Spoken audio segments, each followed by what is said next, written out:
I'm just letting you know that we are moving out, and you're figuring out how. What if everything you thought you knew about Sumit and Jenny's financial crisis was a carefully constructed lie? We have all heard the official storyline pushed on 90 Day Fiancé. Sumit owes $40,000, and supposedly, it is just a standard, boring bank loan stemming from the legal fees of his past divorce. But what if I told you that the truth is much more dangerous? I have stumbled upon something so dark, so completely terrifying, that it changes the entire landscape of their relationship. This is not a standard bank loan. Sumit is allegedly on the run from a ruthless, underground loan recovery mafia operating in the shadows of India. And Jenny? She isn't just his loving wife anymore. She might be his literal golden ticket out of a life-or-death situation. You think you know why he won't pay a single cent for Jenny's mounting doctor's bills?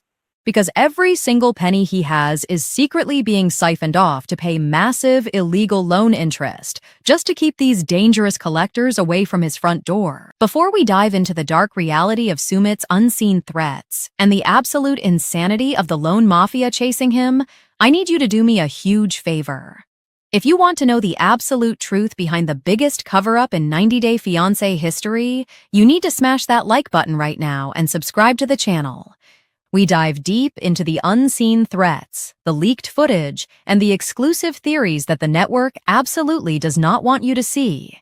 So make sure your notifications are turned on, because you do not want to miss a single piece of this massive puzzle, especially the actual documents I am tracking down. Now, let us get into the real story, the one that is playing out off-camera, behind the closed doors of their home, and in the dark corners of the internet. I want to be completely transparent with you guys. The information I am about to break down for you stems from a very credible, highly detailed video that I recently uncovered from an anonymous source. I got this video from a deep dive clip floating around on TikTok and Instagram, and it completely blew my mind. Now I am presenting this as an exclusive theory to protect my channel, and while it might sound like something out of an intense crime thriller, the evidence presented makes it feel like absolute, terrifying real news. This is a recent update that connects so many missing dots that you will never be able to watch Sumit and Jenny the same way ever again. Let us start by looking at the mathematics of Sumit's so-called bank loan. We have been told for years that Sumit had to pay $20,000 to his ex-wife's family for the divorce, and another $20,000 in legal fees and other associated costs, bringing his total debt to $40,000. But let us use our common sense for a moment. Sumit worked in a call center. His documented income during those early years was incredibly modest. In what universe does a legitimate, federally regulated bank in India look at the financial profile of a young, average-earning call center employee and hand over an unsecured personal loan of $40,000? The equivalent in Indian rupees is a staggering, monumental sum of money. A traditional bank would require significant collateral, property deeds, massive guarantors, and an impeccable credit history to even consider authorizing a loan of that magnitude.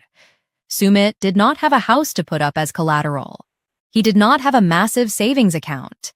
His own parents, who violently opposed his relationship with Jenny, certainly were not co-signing a loan to facilitate his divorce so he could run off with an American woman older than his own mother. So, where did the money actually come from? The TikTok and Instagram sources that have been analyzing his financial footprint suggest that Sumit had to turn to the shadow economy.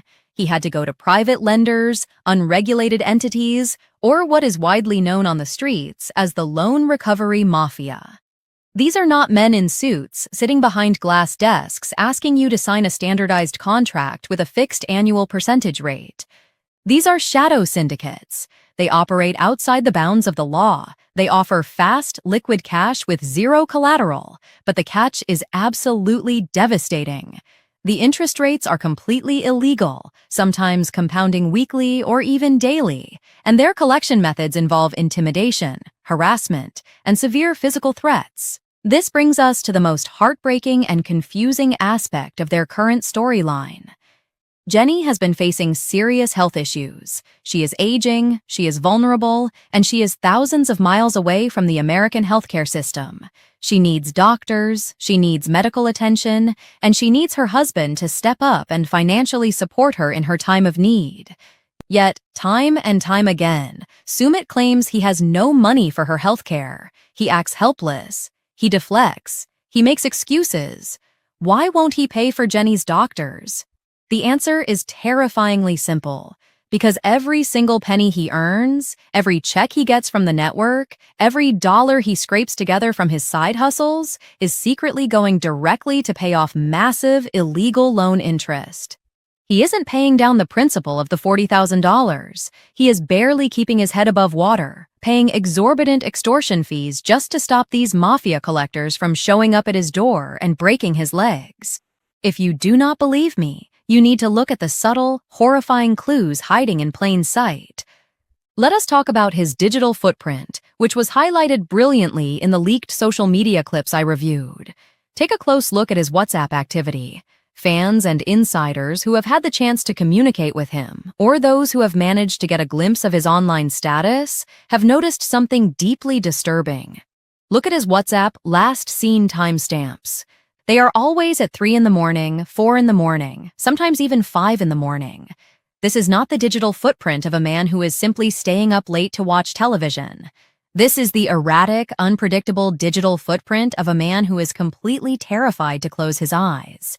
He is pacing the floors. He is checking his messages constantly. He is waiting for the inevitable threatening text from an unknown number demanding their weekly interest payment. The sheer psychological torture of owing money to a loan mafia means you never truly sleep. You are always watching the shadows. You are always listening for the sound of a motorcycle pulling up outside your house in the middle of the night.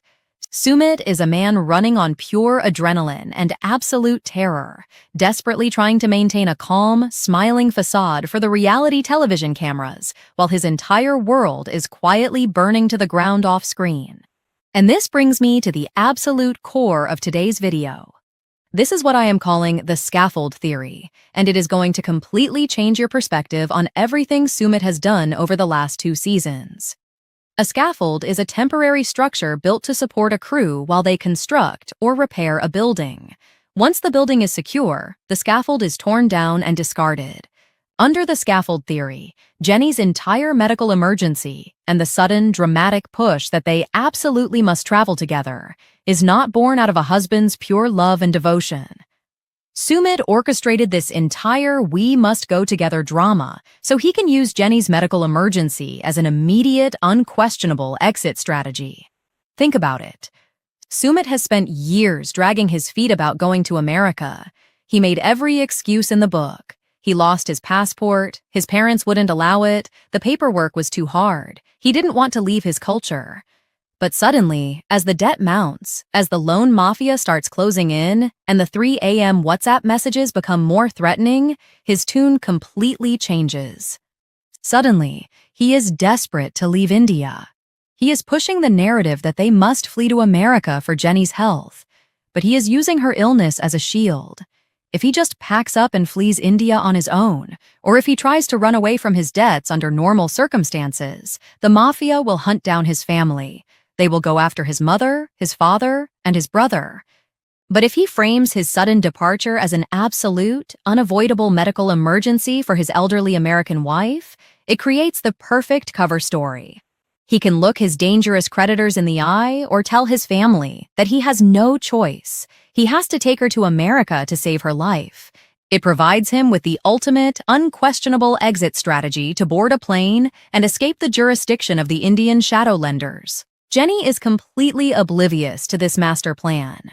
She thinks she finally has a husband who is putting her needs first, a man who is so deeply concerned about her declining health that he is willing to leave his beloved homeland to ensure she gets the best medical care possible.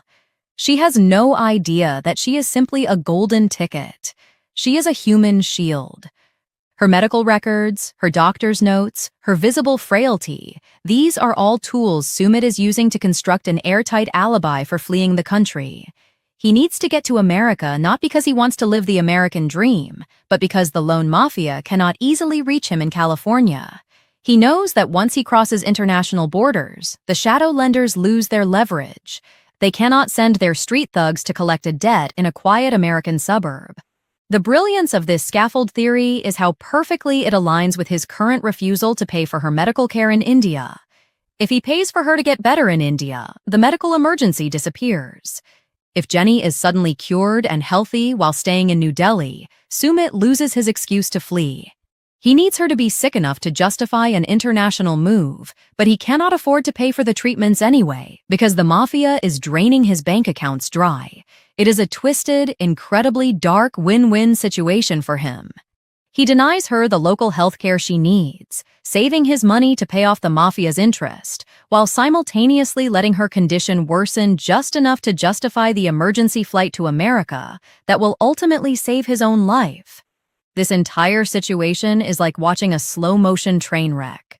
Every time they sit on that reality television couch and argue about finances, we are only seeing the very tip of a massive, dangerous iceberg. The producers ask them about the $40,000, and Sumit gives that same nervous, uncomfortable laugh. He looks at the floor, he rubs his neck, and he gives vague answers about working hard and paying it off slowly. But body language experts who have analyzed those exact moments point out that his micro-expressions scream pure panic. He is not stressed about his credit score, he is stressed about physical survival.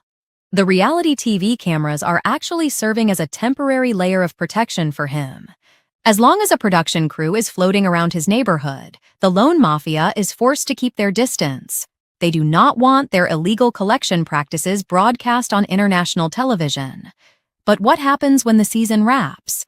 What happens when the camera crew packs up their equipment and flies back to Los Angeles? Sumit is left completely alone, in the dark, staring at his phone at 4 a.m, waiting for the knock on the door. This is why the urgency to secure Jenny's visa and get her back to the United States has reached a fever pitch. He is racing against a clock that none of us can hear. Every single day they remain in India is another day the interest compounds. Another day, he owes thousands of more rupees to people who do not take no for an answer. And I know some of you might be thinking, surely Jenny would notice if violent loan sharks were threatening her husband. But Sumit has proven for over a decade that he is an absolute master of compartmentalization and deception. This is a man who managed to hide an entire legal marriage from Jenny while she was living in the same country. This is a man who successfully hid Jenny from his parents while living just a few miles away. If anyone has the sociopathic capability to hide a terrifying mafia debt from his wife, it is Sumit. He intercepts the phone calls. He deletes the text messages. He meets the collectors in secret alleys far away from their apartment. He absorbs the sheer terror of the situation all by himself, presenting Jenny with nothing but the carefully crafted illusion of a loving, albeit financially struggling husband. I have spent hours poring over the leaked information from these social media sources, trying to poke holes in this exclusive theory. But the more I look, the more it makes perfect, terrifying sense. The erratic behavior, the refusal to pay for doctors, the sudden desperation to leave India, the strange hours he keeps, the nervous sweat that breaks out on his forehead whenever the topic of the $40,000 is brought up on the tell-all episodes. It all points to a man who is backed into a dangerous corner, dealing with unseen threats that go far beyond standard reality television drama. And I promise you, I am not stopping here. I am digging deeper into the very foundation of this story. I am currently tracking down the actual $40,000 loan documents, and I am communicating with sources who claim to have seen the original paperwork. Once I have those documents verified and in my possession, I will be projecting them on the screen in my next video so you can see the unbelievable, illegal terms for yourself. You will see the truth about the loan mafia, the impossible interest rates, and the terrifying reality of what Sumit actually signed his name to. If you thought the drama with his mother tuning him out was intense, you have not seen anything yet. We are entering a completely new era of this story, transitioning from family drama to a legitimate survival thriller. The stakes have never been higher. Jenny is walking through a minefield entirely blindfolded, holding the hand of a man who is using her as a human shield against a threat she doesn't even know exists. I need you to process everything I have just laid out for you. Think about the timelines. Think about his excuses. Think about those 3 a.m. WhatsApp timestamps. It is all connected, and it is all leading to a massive, explosive confrontation. Are you ready to dive even deeper into the psychology behind Sumit's master plan and how he managed to keep this a secret for so long? Are you prepared to hear how the network might actually know about this danger, but is choosing to keep it quiet for ratings? I have so much more to reveal about the underground financial networks in India and how easily a reality star can fall victim to these unseen threats. If you want the second part of this massive deep dive right now, tell me to go to the next part, and we will plunge straight back into the darkness. Welcome back to the absolute darkest rabbit hole in reality television history. If you are just joining us, you are stepping into the middle of a nightmare that has been perfectly disguised as a quirky, dramatic international love story. We are pulling back the curtain on Sumit and Jenny, and what we are finding behind that curtain is not a stubborn Indian mother or a clash of cultural values. We are looking at a man who is allegedly running for his actual life from a ruthless loan recovery mafia. This is the unseen threat that the producers do not want to talk about. The $40,000 debt is not a standard federally insured bank loan. It is a blood debt, borrowed from the dangerous shadow economy of India, and every single bizarre, frustrating, and inexplicable thing Sumit has done over the past few years can be traced directly back to this terrifying reality. Let us dive deeper into the sheer, agonizing mechanics of this underground financial trap. When you watch the show, the narrative is so sanitized. They throw around the number $40,000 as if it is just a heavy balance on a standard credit card, something you can chip away at by making minimum monthly payments online. But the exclusive theories and deep dive investigations flooding TikTok and Instagram right now, which I am actively using to piece this massive puzzle together, paint a completely different, horrifying picture. These underground lenders, these shadow syndicates, do not operate with grace periods or customer service representatives. When a desperate man like Sumit, who had virtually no collateral and a meager call center salary, needs a massive influx of cash to pay off his ex-wife's family for a divorce, he has to go to the darkest corners of the lending world.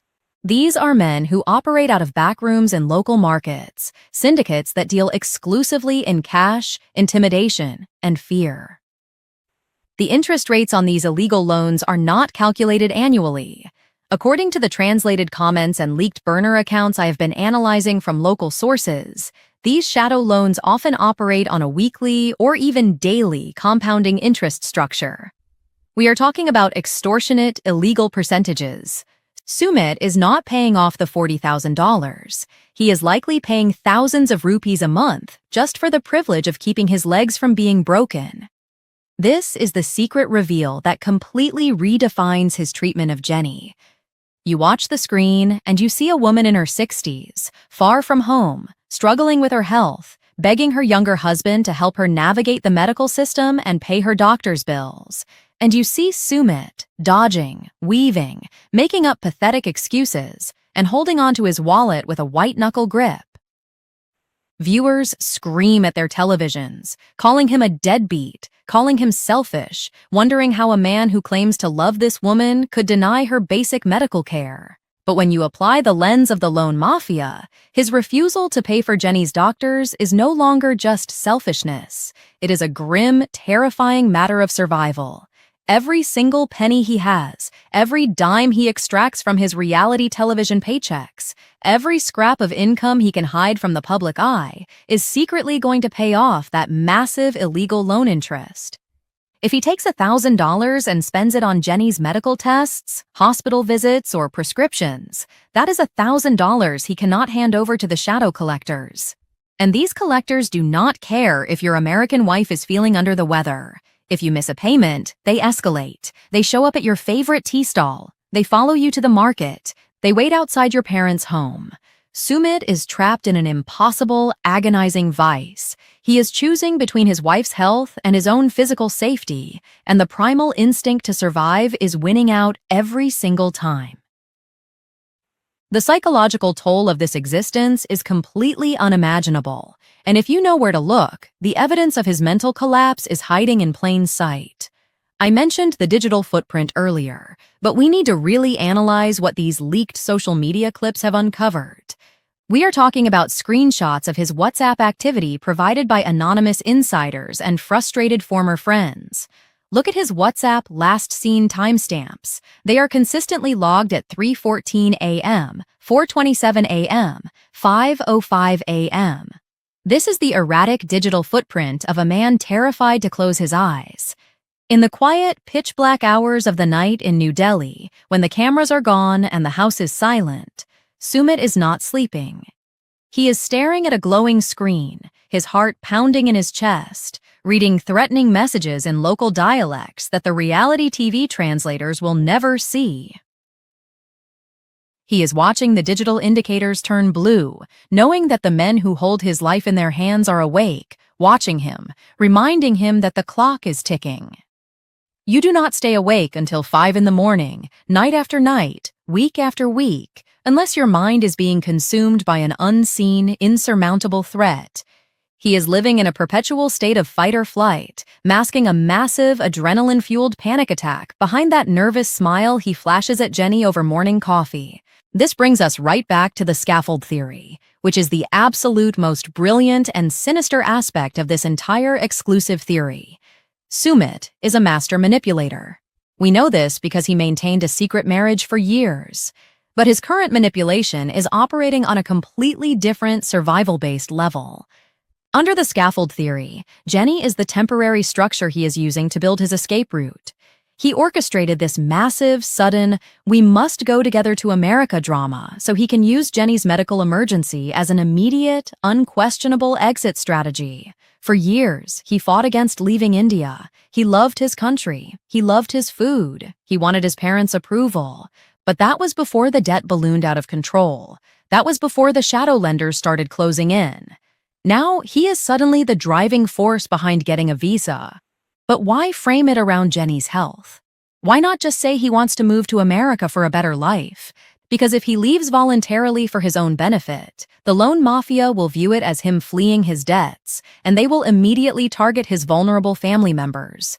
They will go to his mother, Sadhna, and his father, Anil. They will terrorize his brother. Sumit knows this, so he needs an alibi that is absolutely bulletproof. By weaponizing Jenny's declining health, he creates a narrative of desperate, noble necessity. He can tell his family, he can tell his friends, and most importantly, he can signal to his dangerous creditors through his public television persona that he has no choice. He is simply a devoted husband being forced to take his sick, elderly wife back to her home country for life-saving medical care. It is the perfect, untouchable excuse. He is using her frailty as a literal human shield to cross international borders and escape the jurisdiction of the Indian shadow lenders. This is exactly why he is letting her suffer just enough to make the narrative believable, but refusing to cure her in India. If he pays for her to get premium medical treatment in New Delhi, the scaffold falls apart, the emergency vanishes, the justification for fleeing the country evaporates. He needs her to be sick. He needs her to be vulnerable. He needs the cameras to document that she is struggling, because that footage is his ultimate alibi. He is quite literally building a case for his own survival on the back of her medical records. Jenny thinks she is finally getting the protective, proactive husband she always dreamed of, a man willing to sacrifice his homeland for her well-being. She is completely blind to the fact that she is just a pawn in a high-stakes game of international evasion. She is a golden ticket out of a nightmare, and the moment they touch down on American soil, the moment the lone mafia can no longer reach him, you have to wonder what will happen to that temporary scaffold. Once the building is secure, the scaffold is torn down and discarded. Will he still need Jenny once he is safe? Think about how this reframes every single interaction he has had with his parents. We all watched those explosive arguments where his mother, Sadhna, screamed, cried, and threatened self-harm over his relationship with Jenny. The network framed this entirely as a cultural issue, a mother ashamed of her son marrying an older, foreign woman. But what if Sadhna knows? What if his parents are acutely aware of the dangerous people Sumit is indebted to? What if their desperate, hysterical attempts to pull him away from Jenny and force him back into a traditional life were actually misguided attempts to save his life? In a traditional Indian family structure, a normal marriage might have come with financial support from the extended family, a way to pool resources and pay off the shadow lenders. But by choosing Jenny, a retired American with limited funds who cannot legally work in India, Sumit cut off his only potential lifeline for legitimate financial rescue.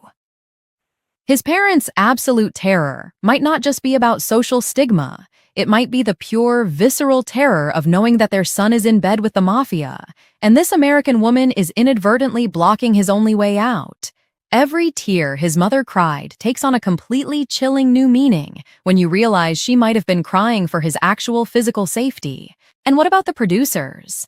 Do you honestly think a massive television network with local fixers, translators, and security personnel is completely oblivious to the fact that their star cast member owes $40,000 to the underworld?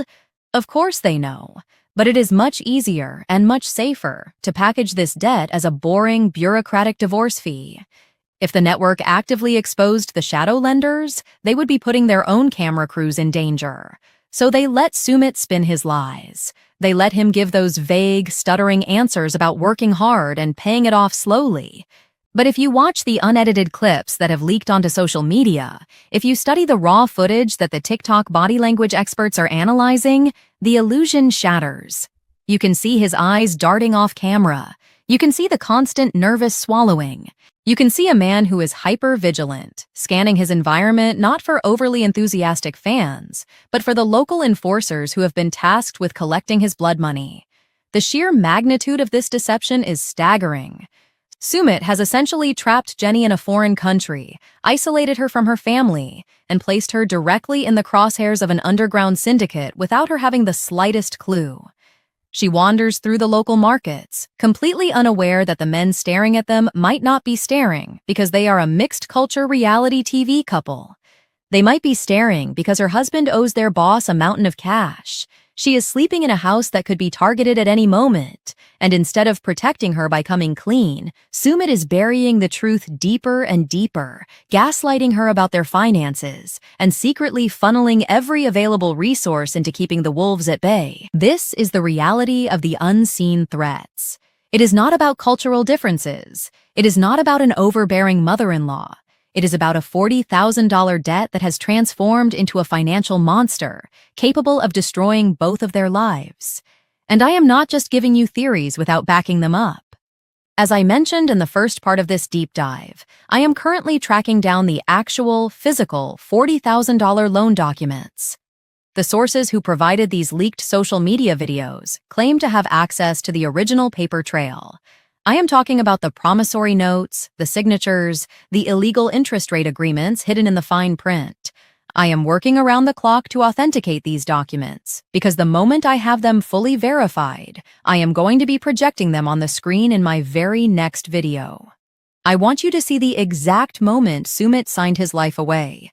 I want you to see the names of the entities he is dealing with. We are stripping away the reality television gloss and staring directly into the abyss of a man who has completely lost control of his life. You have to ask yourself, how much longer can he keep this plate spinning? How many more 3 a.m. WhatsApp messages can he endure before his mind completely snaps? And most importantly, what happens if the American visa is denied? What happens if the scaffold fails, the exit strategy collapses, and Sumit is permanently trapped in India with a mounting, unpayable debt to the most dangerous people in the city? The stakes have never been this high in the history of this franchise. Jenny's life, her health, and her financial security are all being manipulated by a man desperately trying to outrun his own shadow. You need to prepare yourself for the final piece of this puzzle, because the deepest, darkest secrets of his master plan are still yet to be revealed. If you are ready for the final, mind-blowing conclusion of this investigation, where we break down the ultimate endgame and the impending explosion of this carefully crafted lie, tell me to go to the next part, and we will finish this terrifying story right now. We have reached the absolute, terrifying climax of this investigation, and I need you to brace yourself because the endgame of Sumit's master plan is far darker than anything we have discussed so far. If you are just tuning in, we have already ripped the mask off the $40,000 lie. We have exposed the unseen threats, the shadow lenders, and the loan recovery mafia that is allegedly hunting Sumit down. We have broken down the chilling scaffold theory, which proves that Jenny is not the love of his life, but rather a temporary human shield, a golden ticket he is using to justify an emergency escape to the United States. And we have analyzed the leaked digital footprint, those terrifying 3 a.m. WhatsApp timestamps that prove he is a man living on the absolute brink of a psychological breakdown. But now, we have to look at the future. We have to look at the ticking clock, the ultimate endgame, and the horrifying reality of what happens when a desperate man runs completely out of time. You have to understand the sheer, mechanical logistics of pulling off a deception of this magnitude while living in a tiny apartment with a woman who monitors your every move. How does Sumit actually hide the money? How does he siphon off thousands of rupees to an underground syndicate without Jenny noticing? The exclusive theories circulating on the deep dive TikTok and Instagram accounts I have been analyzing shed a massive amount of light on this. Sumit controls the narrative of their finances completely. Jenny is an American expatriate who does not speak the local language fluently, does not fully understand the Indian banking system, and relies entirely on Sumit to navigate the day-to-day economic realities of their life in New Delhi. She has no idea what things actually cost. She has no idea what their actual reality television payouts look like after currency conversion and local taxes. This creates the perfect blind spot for Sumit to operate within. According to the leaked insider theories, Sumit is likely operating a shadow economy right under her nose. He intercepts the payments. He skims massive amounts of cash off the top before the money ever reaches their joint visible household budget. When he tells Jenny they cannot afford her medical treatments or that they are struggling to buy basic necessities, he is weaponizing his control over their finances. The money exists, but it is immediately funneled into secret, secondary accounts or withdrawn as untraceable cash to be handed over to the local enforcers in dimly lit markets, while he claims to be outrunning innocent errands. He is gaslighting her on a structural, economic level. Every time she asks about the $40,000 debt, he gives her a sanitized, heavily edited version of the truth, calculating exactly how much he needs to hold back to keep the mafia from kicking their front door off its hinges. But here is where the master plan hits a terrifying, unavoidable wall. The entire scaffold theory, his entire brilliant exit strategy, hinges entirely on one single fragile piece of paper: the United States spousal visa. Sumit has placed all of his chips on this one desperate gamble. He has let Jenny's health deteriorate. He has manipulated the reality television cameras to document their urgent need to leave, and he has convinced his dangerous creditors that his grand escape to America is the only way they will eventually get their full principal returned. He has bought himself a temporary stay of execution by promising the shadow lenders that American dollars are waiting for him on the other side of the ocean. But what happens if that visa is denied? What happens if the United States government looks at their massive age gap, their chaotic financial history, and their highly publicized reality television drama, and decides that Sumit does not qualify for entry? If the visa fails, the scaffold completely collapses, and Sumit is trapped in a locked room with the monsters he has been dodging for years. The moment the shadow lenders realize that the American dream is dead, the moment they realize there is no massive payday coming from a US-based life, all bets are off. The grace period ends instantly. They will no longer care about the reality television cameras. They will no longer care about keeping a low profile. If that visa is stamped with a red denial, Sumit will go from being an investment to being a liability for the loan mafia. And in the underground economy, liabilities are dealt with swiftly and violently. This is the unseen, agonizing pressure cooker that he is living inside every single day. He is not just checking his mail for a visa update, he is checking his mail for his own physical survival. This terrifying possibility completely explains his volatile, unpredictable behavior in recent episodes. Have you noticed how quickly his temper flares now? Have you noticed the dark circles under his eyes, the hollow look in his cheeks, the way his voice cracks when they discuss their future? That is not the stress of a reality television storyline. That is the physical manifestation of sheer, unadulterated terror. He knows that his timeline is evaporating. He knows that the men he owes money to are losing their patience. The 3 a.m. WhatsApp messages are no longer just check-ins. They are ultimatums. The leaked social media sources suggest that the local enforcers have already started escalating their tactics. There are whispers of men on motorcycles slowly circling their neighborhood, parking across the street from their apartment, simply watching the windows. They are sending a silent, undeniable message. We know where you sleep. We know where your American wife sleeps, and you cannot hide from us forever. Jenny, in her tragic, heartbreaking oblivion, thinks the tension in their home is just standard marital friction. She thinks he is grumpy because of his parents, or because he is adjusting to married life. She is wandering through a literal minefield, completely blindfolded, complaining about the heat and the dust, having absolutely no idea that she is inches away from stepping on a financial landmine that will blow both of their lives to pieces. And the most sociopathic part of this entire tragedy is that Sumit refuses to take the blindfold off. He would rather let her walk into the crossfire than admit the colossal, dangerous failure of his own life. He is using her love, her trust, and her absolute dependence on him as a shield against his own cowardice. Let us revisit his parents, because the deeper we go into this exclusive theory, the more the traditional narrative shatters. We framed his mother, Sadhna, as a villain for years. The network painted her as a controlling, emotionally abusive matriarch who could not stand the sight of an older white woman tarnishing her family's reputation. But when you apply the lens of the lone mafia, Sadhna's hysteria transforms into raw, agonizing maternal terror. Imagine being a mother in India, knowing that your son has borrowed $40,000 from the most dangerous syndicates in the city. You know that these men do not play by the rules. You know that they will target the entire family if the debt goes unpaid. And instead of marrying a local woman whose family might be able to help consolidate the debt and protect him, your son brings home an elderly American woman who has zero local power, zero local resources, and inadvertently paints a massive, neon target on his back by putting him on international television. Sadhna's screaming matches, her dramatic threats, her absolute refusal to accept Jenny. What if all of that was a desperate, coded attempt to force Sumit to abandon his suicidal plan? She could not say the words, lone mafia, on camera. She could not expose the shadow lenders on international television without putting a hit out on her own household. So she used the only weapons she had available: cultural outrage, emotional manipulation, and family shame. She was trying to drag him out of a burning building by his hair, masking her profound fear for his life as traditional Indian stubbornness. Every time she looked at Jenny with absolute disgust, she was not just looking at an older woman. She was looking at the human scaffold that was actively preventing her son from finding a legitimate way out of his dangerous underworld debts.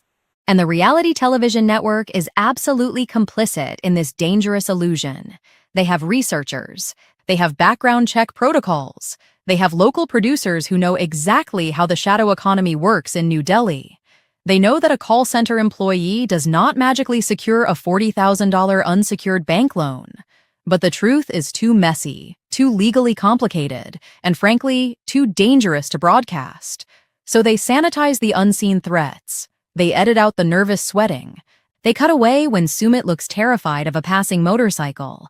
They package a legitimate life-or-death survival thriller as a quirky, frustrating romance because it is easier to digest for the Sunday night viewing audience. But the cracks in the facade are becoming massive, gaping holes, and thanks to the leaked footage from TikTok and Instagram, the truth is finally spilling out into the light. I promised you in the first 2 parts of this deep dive that I am not just giving you empty theories. I am actively working behind the scenes to blow the lid entirely off this cover-up. I am currently in contact with the anonymous sources who initially leaked this information, and I am in the process of tracking down the actual, physical $40,000 loan documents.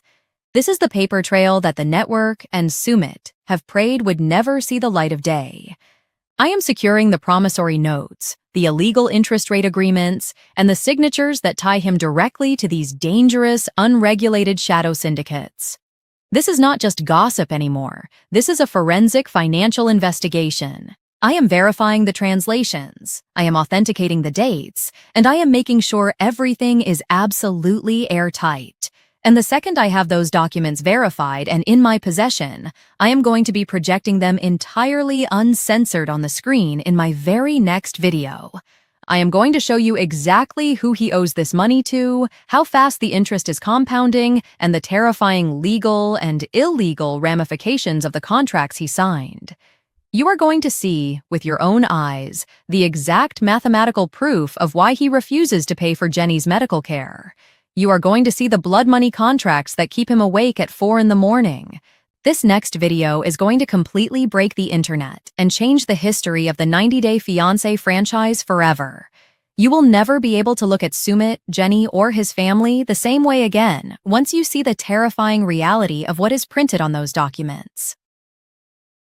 We are watching a man drowning in real time, pretending to be swimming for the sake of an audience that does not know the water is filled with sharks. Sumit is running out of options, he is running out of time, and the temporary scaffold he built out of Jenny's failing health is beginning to buckle under the immense weight of the loan recovery mafia. This is a tragedy waiting to happen, a slow-motion disaster that has been hidden in plain sight for years, and we are finally pulling the absolute, terrifying truth out of the shadows. If you made it to the end of this massive 3-part investigation, you now know the darkest secret currently hiding on reality television. But this story is far from over.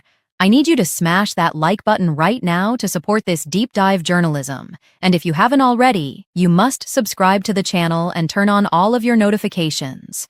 You do not want to miss the next upload where I finally project the actual, leaked $40,000 loan documents on the screen and expose the shadow lenders once and for all. Leave a comment down below and tell me if you think Jenny will survive the fallout when she finally realizes she was nothing but a golden ticket. Thank you so much for watching. Keep your eyes open, and I will see you in the next video when we drop the ultimate proof.